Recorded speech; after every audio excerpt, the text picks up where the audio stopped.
Now let me speak for myself. And my views are very clear, are very simple, and really don't need too much enunciation because over the years I've made them very clear. But I will say this. In my view, we've got to a point in this country where we need to stop just talking and we need to start doing. What we are facing today, or rather what we are faced with, is nothing less than war knocking at our gate. Every single ethnic nationality in this country, without exception, is tooling up. When I say tooling up, that's what the British say. But here we say they are arming themselves, preparing for what may lie ahead, which nobody wants. And it is for us to try our very best to avoid going over that cliff edge. We've come here to talk about ethnic nationalities, restructuring, 2023, and so on and so forth. These are great concepts and important ideas. But the overwhelming majority of the people in this country, particularly the younger ones, in the Southwest, in the Southeast, in the Middle Belt, in parts of the core North itself, are no longer talking about these issues. They're not interested in 2023. They're decreasingly interested in restructuring. Many of them, I dare say most of them, are now talking about separation. They're talking about leaving the Federation. And they're talking about referendums and self-determination. Now that is the reality of today, which most Nigerians and most Nigerian politicians refuse to acknowledge, particularly those in in our age group and older. They refuse to acknowledge it. But that is the reality. Now that does not mean to say that that is a position that we need to adopt. What it means is that we need to acknowledge it, respect it, and begin to work hard to ensure that they simply talk about it and they do not go into the mode of saying we will enforce it by the force of arms. We have been pushed to the edge. The policies of this government over the last 5 years, which has resulted in nothing but carnage, killing, mass murder, ethnic cleansing of our people, has pushed us to the edge. There is no way of sugarcoating that. People feel aggrieved, wounded, hurt. People feel as if they are slaves. People feel as if they don't matter. They're second and third class citizens. And I might add, it is not just the people of the South that feel this. It is not just the people of the Middle Belt that feel this. There are millions in the core North itself that feel this as well. Zamfara State, over 300 people killed per day up until very recently. Other parts of the North, Northeast, Northwest is on fire. The other day in Zamfara, an emir's palace was burnt to the ground simply because the people were fed up and they were being slaughtered by mainly foreign Fulani terrorists. I will not dignify them by calling them Fulani Herdsmen.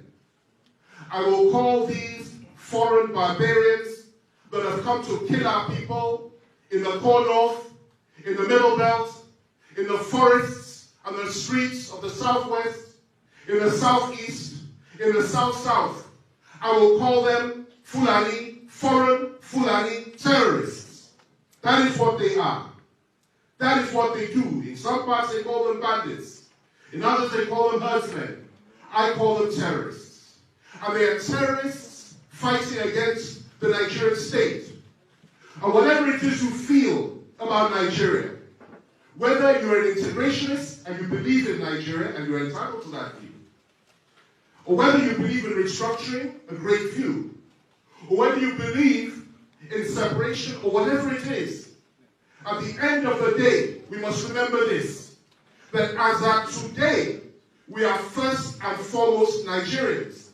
And it is incumbent on every single one of us to stand against the foreign threat. Hundreds of thousands of them come through our borders as a consequence of the weakness of this government. They come through our borders and slaughter our people. They slaughter the people in the southeast. Just look at what is happening there.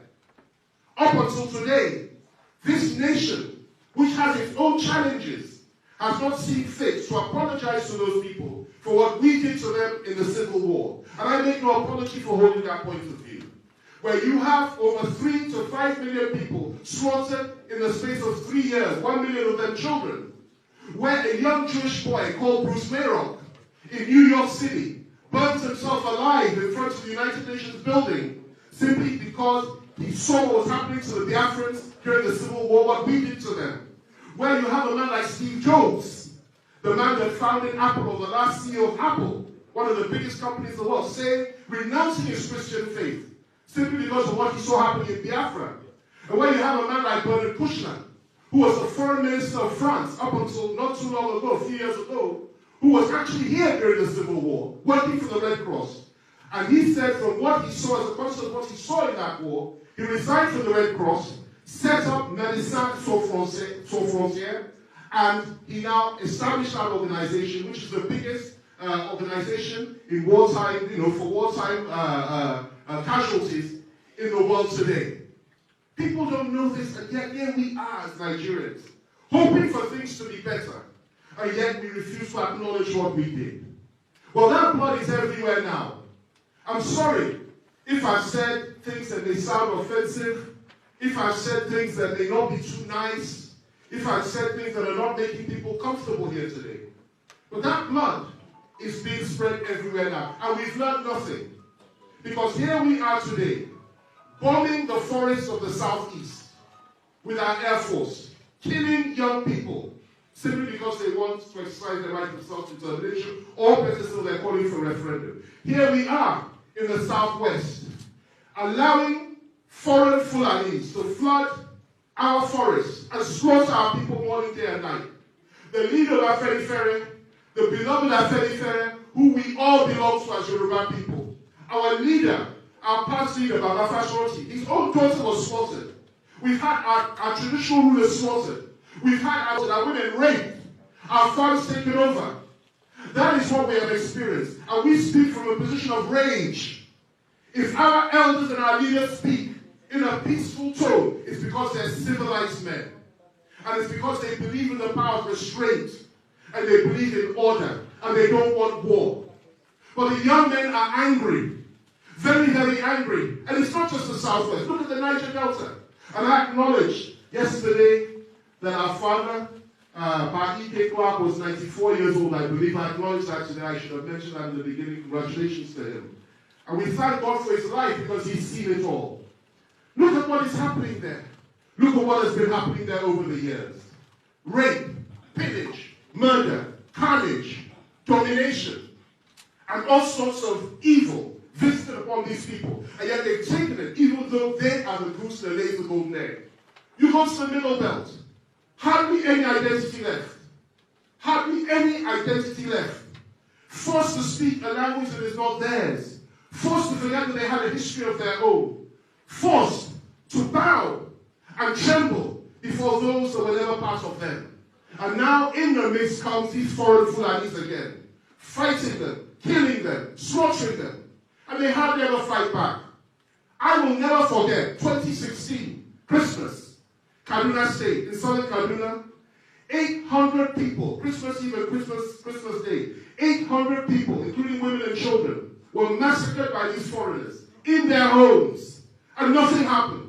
Not one of them was arrested. And since then, it has gone from bad to worse.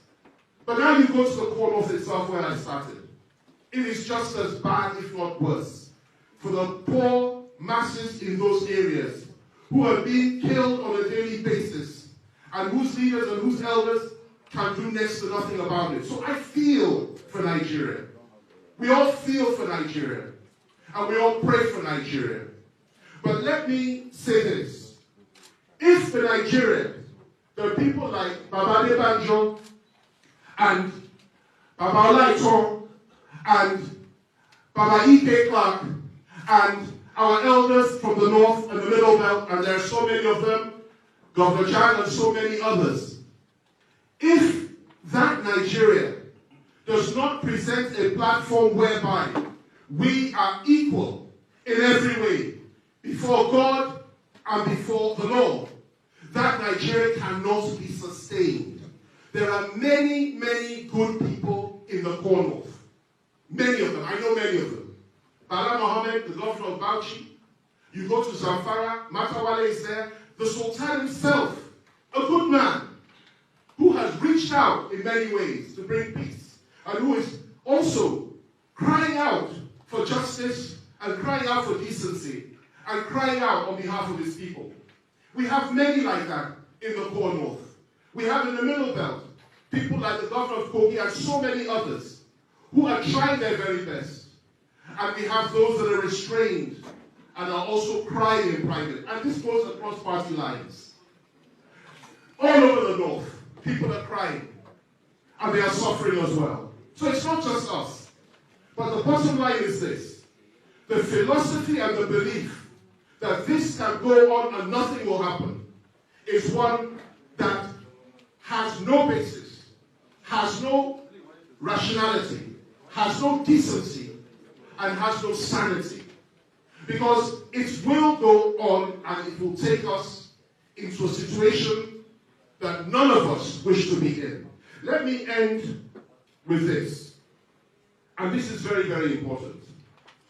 We must not lose sight of the fact that even though we have issues to discuss, restructuring, 2023 power shift, how we will get on with one another to make a better country for ourselves, and how we will reach out to those that no longer believe in this country, to keep them abroad for as long as we can. That's one issue. But the greatest problem that we're faced with, I say it again, is the influx and the invasion of these foreigners that want us to kill one another, that want to come in to pick up the pieces, and that are being guided and funded and supported by the great powers on this earth, believe it or not. The same forces, the same people that supported ISIS and ISIL in Syria are the ones behind this. The same people that supported Al-Qaeda when the Russians were in control of Afghanistan are the ones behind this. The same people that once supported the Taliban are the ones funding and the ones behind this. They are the same people, the same forces. And what they want is to turn our nation into a theater of war. It is incumbent upon every single Nigerian, no matter what you believe, no matter where you come from, no matter your religious faith, to resist this and to come together and to say, no, we may have our differences, we may disagree, we may not even like each other so much, but at the end of the day, we will not go into war. We will stand together, we will resolve our problems on the basis of peace, equity, justice, and equality. Once we can do that, then I believe there's hope. Without that, I'm sorry to say, ladies and gentlemen, there can be no hope, and there will not be no hope. May God guide us, may He lead us, may He protect us, may He defend our nation, and may He protect our elders and our leaders, and keep them healthy and strong. God be with you, and God bless the Federal Republic of Nigeria.